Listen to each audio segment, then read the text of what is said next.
So I was reading in John chapter 19 and 20, and I was reading about the events that happened around the cross, the crucifixion of Jesus, and then also with the discovery that the tomb was empty. And what really jumped out at me this time was actually the role of a woman, Mary Magdalene. At a time when utter what seemed like chaos for the disciples, when they were confused, they were distraught, they were in fear, they were scattered, they were running. One was denying that they even knew Jesus. There's this lady, Mary Magdalene, who gave her full attention and focus through the entire thing and watched Jesus be crucified, nailed on that cross, and she never lost focus.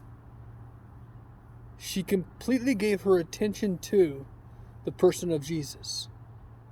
And because of this, there's some important things I want to point out right now. The things that happened to her life because she was determined to keep her focus on Jesus amidst all that was going on around her. So she gave her attention to Jesus, and it says that when Nicodemus and Joseph, the businessman, got permission to take the body of Jesus and then prepared it for burial, that she watched this whole entire process go down, because it says she observed where they laid Jesus in the tomb. She knew. And it says on the first day of the week, early in the morning, before the sun was even up, that means the priority of her morning was to go and put herself in the presence of where Jesus was laid. She goes to the tomb before anybody else. She enters into the tomb, and she realized she's the first one to notice that the tomb is empty. And then the angels that appear to her say, "Why are you looking for the living among the dead?" So then she was the first one to hear that Jesus was risen. And then they tell her, "Will you go and tell the disciples of what we've said?" So then she goes, and so this woman became the first person in all of humanity, think about this, to give the message that he is risen. And so the disciples come back, they take it in, Peter and John, they leave, and then the disciples, once they left, Mary chose to tarry.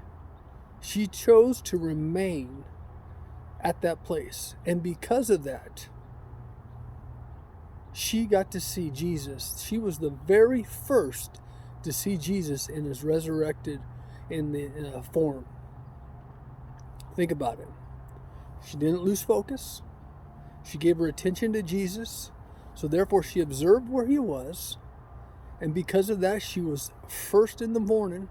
She went to the tomb, first one to see it empty, first one to hear the news, first one to go tell the news, and the first one Jesus revealed himself to.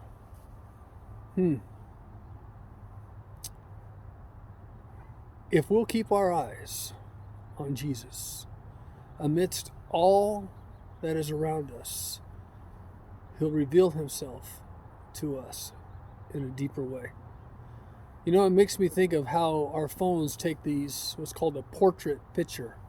And in this portrait picture, what it does, it focuses on our face, and our face is clear, but everything around us is kind of distorted. It's kind of blurry.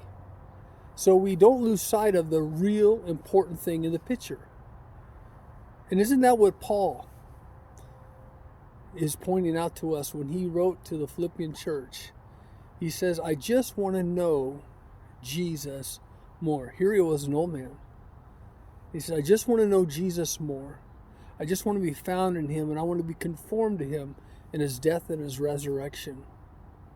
And when he wrote that to them, it was right after he wrote, he says, "Once I met Jesus, everything around me, right,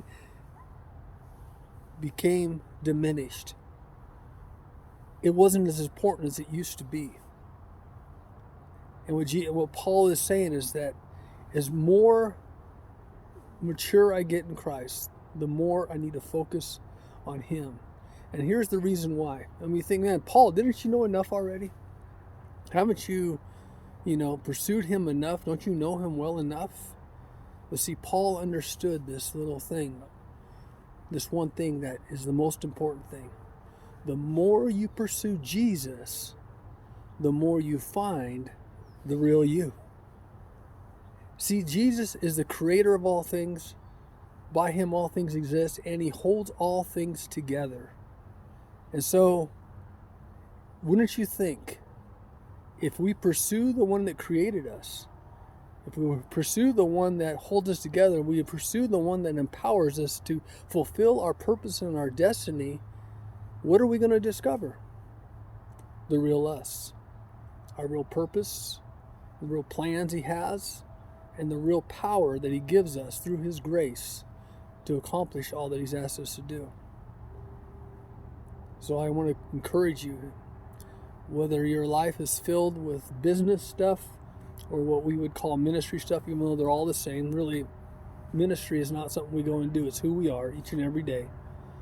But I'm just talking about church stuff, right? If you're very busy in church stuff, you're very busy in business stuff, or you're just trying to find your place or your purpose in the world, no matter who you are, there's one thing that we know. If we'll keep our attention on Jesus, take an inventory of what you're keeping your attention on. If you'll keep your attention on Jesus and you'll pursue Him and get to know Him more, you're going to find the real you.